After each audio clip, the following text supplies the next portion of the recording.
Jumpa lagi dengan Majil di sini di Deep Blue Channel. Ya, apa kabar teman-teman? Semoga dalam keadaan sehat walafiat. Ya, nah kesempatan kali ini saya pengen banget ngebahas mengenai buoyancy atau mengontrol daya apung. Ya, buoyancy ini sangat prinsip ketika kita menyelam ya. Jadi kenapa prinsip?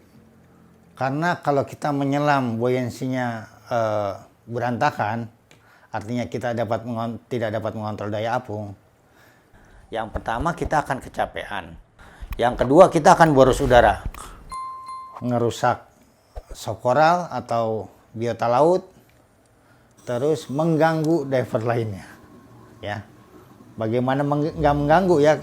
Jadi ketika menyelam, yang di sana belum bisa buoyancy, tuh pasir naik-naik, aduk-aduk sama dia. Ini kok tiba-tiba visibility jadi jelek banget ya gitu ya. Kok banyak pasir naik-naik. Nah, karena arusnya sedang ke sini ya. Terus ketika kita diving ke sana, oh ternyata di situ banyak penyelam-penyelam yang masih belajar, yang masih belum bisa untuk mengendalikan daya apung. Oke. Sebenarnya skill mengontrol daya apung atau buoyancy ini memang sangat berbeda dengan skill-skill lainnya seperti mass clearing atau regulator recovery. Yang menurut saya itu paling mudah lah ya, paling gampang dilakuin. Nah, untuk buoyancy ini itu seperti kita menyalakan mobil, terus kita mengendarakan mobil, sejalan terus kita menghadapi kemacetan, terus banyak rintangan, ada motor seliweran sana sini, terus ditanjakan. Saat ditanjakan kita harus bisa feeling kita harus bisa memainkan rem tangan, kita bisa mengganti persneling, terus gimana kita bisa parkir supaya mobil kita tidak mundur atau ya paling buruk terbalik ya di tanjakan yang curam. Nah, di sini yang kita perlukan adalah sebuah feeling, sebuah rasa, perasaan, sama insting. Ya, begitulah buoyancy. Makanya penyelam yang baru sangat jarang banget bisa langsung buoyancy-nya dapat. Ya dia perlu beberapa kali latihan intensif, mungkin di kolam dahulu ya, supaya memang buoyancy-nya dapat gitu. Karena hubungannya buoyancy itu banyak ya, yang bakal kita gunakan, tekniknya itu banyak sekali dan menyangkut beberapa peralatan yang kita pakai juga. Sekarang gue pengen banget explore tentang buoyancy ini, teknik untuk mencapai penyelaman yang baik. Prinsip inti dalam scuba diving adalah memahami daya apung. Daya apung adalah gaya ke atas yang dialami suatu benda ketika dicelupkan ke dalam zat cair. Untuk menjadi penyelam scuba yang baik, kita perlu mencapai daya apung yang netral, sehingga tubuh dan peralatan selam yang kita pakai tidak tenggelam atau mengapung. Buoyancy atau kontrol daya apung sangat penting dalam penyelaman scuba yang baik dan aman, yang melibatkan penguasaan kontrol pernapasan dan penggunaan peralatan. Daya apung netral dicapai dengan menyesuaikan tingkat udara di BCD untuk menemukan keseimbangan di dalam air. Nah, keseimbangan yang stabil memungkinkan Anda bergerak dengan mudah dan anggun, bisa menghemat udara dan melindungi lingkungan laut. Menguasai gaya kayuhan kaki katak, teknik fins yang simetris, itu juga dapat meningkatkan kontrol daya apung dan melindungi lingkungan laut yang rentan rusak ya. Ya kayak soft coral itu kan kalau kita kena tendangnya itu bisa rusak. Hard coral pun demikian. Ya acropora kalau kena sedikit aja dia bisa patah. Nah, dengan mengontrol daya apung ini bisa mempengaruhi satu, konsumsi udara, terus ketahanan atau iritnya udara, penggunaan udara, serta pengeluaran energi ya. ya otomatis kalau kita buoyancy-nya sudah bagus, kita nggak banyak-banyak gerakan, ya. Karena ingat men, scuba diving itu bukan berenang ya, bukan kita harus menggerakkan tangan, menggerakkan kaki, seluruh badan kita. Scuba divingnya cuma tenang, melayang, ya kita akan menggerakkan kaki ketika kita ingin mengarah ke suatu tempat. Jadi, dan bergeraknya mungkin cuma satu kayuhan, dua kayuhan. Bukan yang harus seperti berenang dengan tangan, kaki bergerak. Ya. Kecuali kita saat melawan arus ya, itu suatu kondisi yang lain. Tapi ketika kita menyelam di kondisi yang sangat nyaman, sangat calm, yang dibutuhkan adalah kita juga divingnya dengan santai, calm, ya, tidak terlalu banyak gerakan. BCD, pemberat, dan pengaturan napas itu adalah hal yang sangat mempengaruhi daya apung kita. Contohnya, kalau kita nafasnya ya begitu, artinya keseimbangan kita itu akan sulit untuk mendapatkan keseimbangan yang smooth gitu ya. Tapi kalau kita nafasnya dengan tarik nafas dalam, buang pelan-pelan, tenang, itu akan memudahkan kita untuk mengendalikan buoyancy. Jadi nafas itu berpengaruh ya, jangan anggap nafas itu nggak berpengaruh.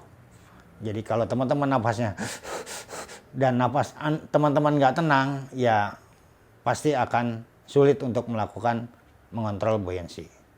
Ya kayak kejadian di darat aja ya, ketika kita terjadi sesuatu, tenang, santai, rileks, tarik nafas panjang loh. Kan tarik nafas panjang juga kan, padahal dia di darat.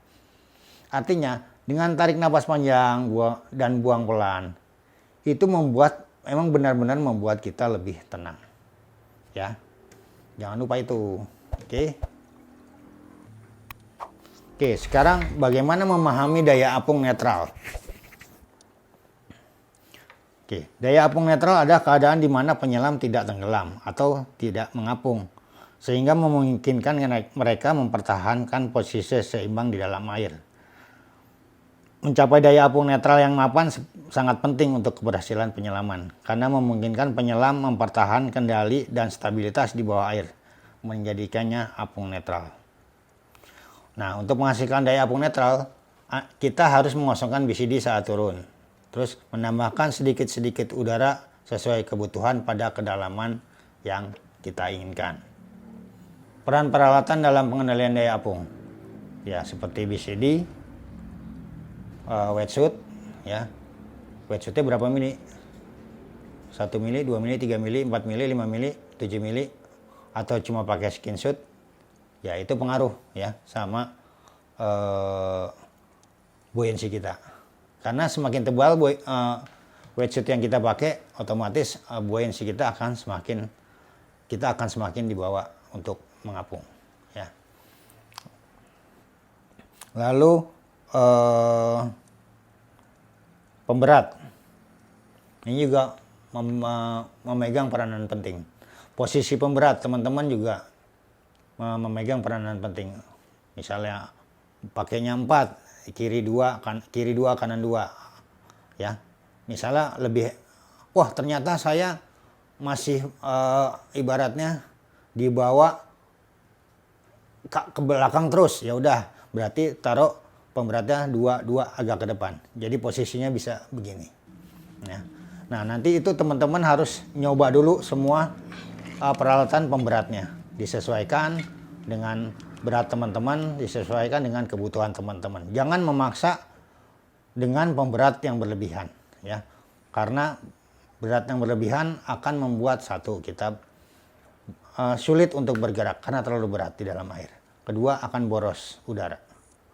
Ya, nanti bisa dicoba. Oke. Saat kita menyelam semakin dalam, kita akan dibawa tenggelam karena tekanan air ya. Karena semua yang kita pakai itu terkompres. BCD kita dikompres sampai ciut, terus wetsuit kita dikompres, terus rongga-rongga di dalam tubuh kita dikompres, ya. Itu membuat kita sangat gampang untuk tenggelam. Makanya kita ketika menyelam, semakin tenggelam kita akan mengisi udara di dalam BCD sedikit-sedikit menyesuaikan dengan kedalaman. Kalau kita nggak ngisi, kita akan asli pasti kita di bawah tenggelam. Oke? Atau sebaliknya juga, ketika kita naik ke mau naik ke yang lebih dangkal, kita harus membuang udara yang ada di BCD sedikit demi sedikit. Karena apa? Karena begitu naik, ya, udara yang ada di dalam BCD akan mengembang. BCD kita akan mengembang, wetsuit kita akan mengembang, paru-paru kita akan mengembang, ya, rongga-rongga yang ada di tubuh kita itu mengembang. Oke?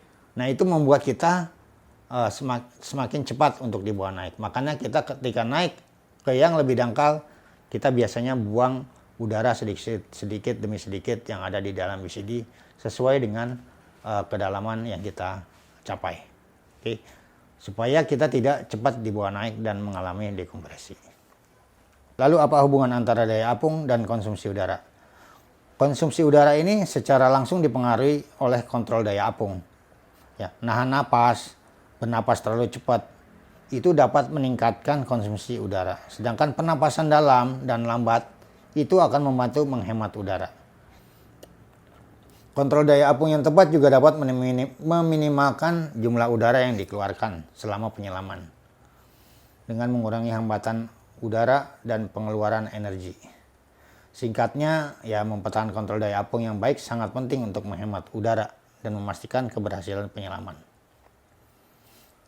Ada lagi menyempurnakan sistem pemberat, ya, yang kita pakai. Yang tadi penyelam scuba menyesuaikan beban pada sabuk bebannya. Sistem pembobotan yang baik, ya, pengaturan, bagaimana mendistribusikan pemberat-pemberat itu. Jangan misalnya ada empatnya di samping kiri semua. Nanti teman-teman udah kayak kepiting jalannya gini, ya. Atau jadi semua mesti dibagi sedemikian mungkin supaya seimbang.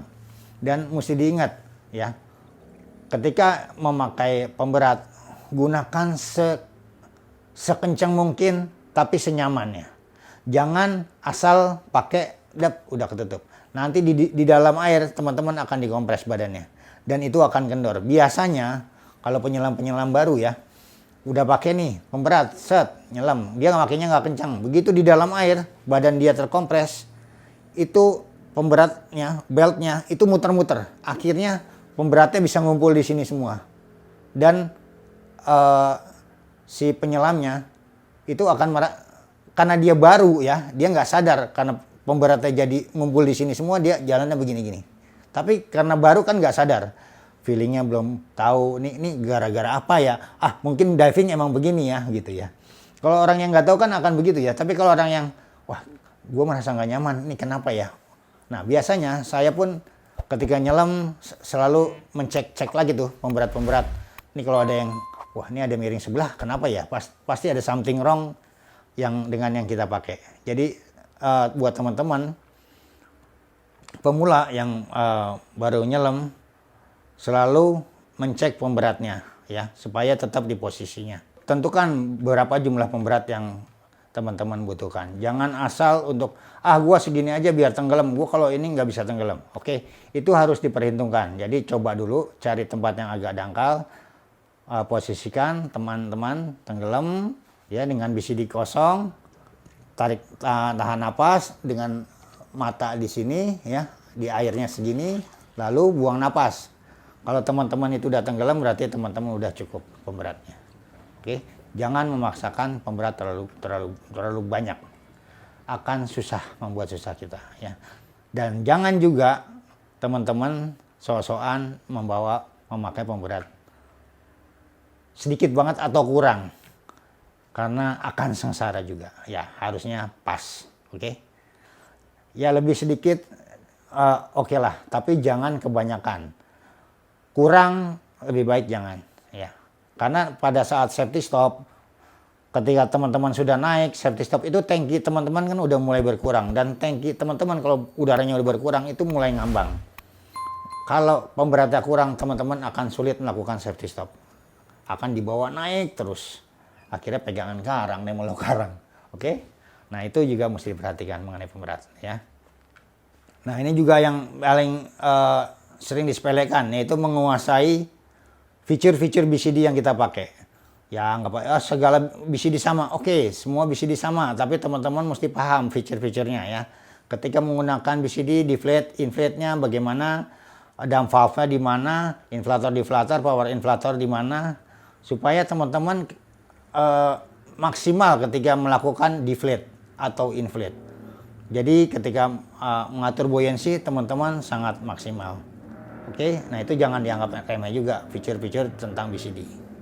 Lalu mencapai trim optimal, ya maksudnya posisi teman-teman ketika menyelam ya, posisinya jangan seperti kuda laut begini. Diatur supaya kepala kita agak nunduk, supaya turun begini.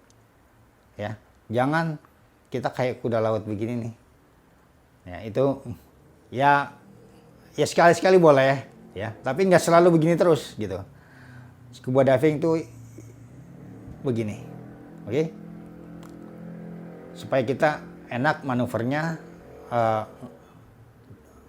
dan kita lebih nyaman, oke? Ketika kita kicking tidak membuat rusak pasir atau apa, coba kalau kita posisinya begini, begitu kita kicking, itu pasir semua keaduk akan naik, ya. Tapi kalau posisi kita begini, apalagi dayungnya frog kick itu lebih bagus ya. Nah itu lagi yang mesti teman-teman perhatiin ketika menyelam, posisi atau trimmingnya diperhatiin. Kalau kita dangak gini terus, kita pasti akan posisinya akan terus berdiri. Turunin aja kepala, tangan kita giniin ke bawah, nanti posisinya dia akan mengikuti seperti ini, dan kita akan seperti Superman. Tahu Superman dong, saya nggak tahu, terbang kan gini kan, kayak gitu. Yang tadi adalah posisinya kita adalah horizontal ya. Yang tidak kalah lagi juga tadi seperti saya bilang adalah ketenangan ya. Tenang, pokoknya kita harus tenang, jangan banyak bergerak. Terlalu banyak bergerak kita akan susah untuk mengontrol daya apung kita. Tenang, tarik napas dalam, tenang, atur posisi kita pelan-pelan, tarik napas. Nah, biasanya yang lebih gampang kita belajar latihannya adalah dengan fin pivot dulu. Fin pivot, kita kosongkan BCD, terus kita tarik napas, ya, fin pivot gini, ya, kosongkan BCD, habis, terus kita tarik napas naik atau enggak. Kalau enggak naik, kita isi BCD-nya udara dikit-dikit, set, terus kita tarik napas lagi, naik enggak, sampai dia naik begini, terus kita buang nafas turun, tarik napas, terus buang dikit, tarik napas sampai posisi gini, itu netral buoyancy-nya berarti udah dapat, oke. Nah ini teman-teman udah bisa langsung explore untuk jalan, langsung aja jalan. Ya. Nah nanti ketika turun, kita akan cepat dibawa turun. Nah kita harus diisi sedikit-sedikit BCD-nya, karena badan kita kan dikompres, BCD kita dikompres, wetsuit kita dikompres, rongga-rongga udara dalam tubuh kita semua dikompres. Oke, jadi isi dikit-dikit BCD kita, supaya kita dapat mengontrol daya apungnya. Itulah gimana kalau buoyancy kita sudah bagus. Apapun BCD-nya, jenis apapun BCD-nya, nggak masalah. Teman-teman tetap akan bisa steady. Ya. Jadi ya semua bukan masalah BCD, tapi masalah skill kita. Bagaimana kita belajar untuk mengatur napas, mengendalikan emosi kita, ya, supaya tenang, mengatur trim kita, keseimbangan kita, mengatur pemberat kita jumlahnya berapa, terus mengatur nafas. Itulah kunci-kuncinya. Nah mudah-mudahan pembahasan ini bisa bermanfaat buat teman-teman untuk yang buoyancy-nya masih kurang bagus. Saya harap sih dengan nonton ini makin oke dan bisa bisa mengeksplor lebih banyak dunia bawah laut. Jujur aja saya paling senang kalau ngelihat orang nyelam buoyancy-nya bagus. Itu gerakannya indah banget, smooth banget ya. Kayak kalau nggak bagus gimana ya, begitu ngebut, kickingnya ngebut, begitu berhenti gubrak jatuh, karena dia karena takut jatuh tenggelam, makanya dia kicking terus, takut tenggelam, berenang terus ya. Nah itu Nah, terakhir yang mesti kita perhatiin juga yaitu selalu ngencengin semua tali harness BCD supaya BCD-nya tuh rapat nempel di badan kita, ya seperti nyatu sama badan lah. Yang ini gunanya untuk memudahkan pergerakan kita selama menyelam di bawah air. Efeknya bisa menghemat tenaga kita, terus bisa menghemat konsumsi udara kita juga. Oke, terima kasih telah menyaksikan ulasan tentang buoyancy control ini atau mengontrol daya apung. Mudah-mudahan bermanfaat. Sekian dari saya. Yuk kita nyelam lagi.